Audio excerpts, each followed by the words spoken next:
A small, bizarre handstone sits in Fleetwood Cemetery.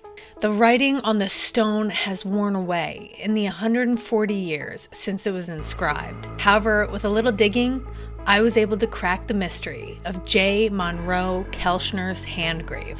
James Monroe Kelchner was born in Richmond Township in 1865, but it seems like he preferred to be called by his middle name, Monroe. On June 10, 1884, it was reported in the Reading Times that then 19-year-old Monroe Kelchner, son of Samuel Kelchner, had his left hand caught by the revolving knives of a feed cutter, which was being operated by horsepower, and his hand was so severely cut that it was necessary to amputate it.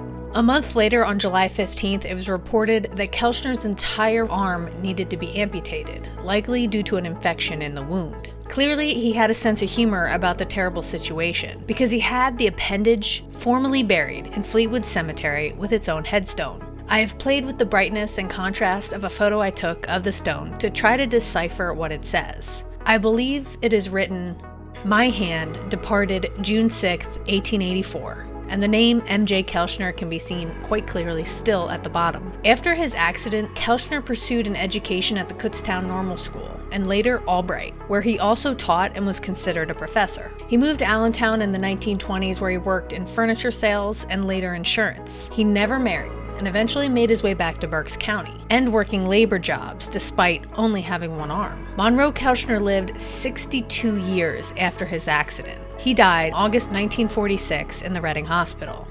At the time of his death, he was employed on the farm of Isaac Eberly along Morgantown Road, where he was a farm worker at age 81. His death certificate indicated he had an accidental fall, which led to heart failure a few days later. He was buried next to his hand in Fleetwood Cemetery.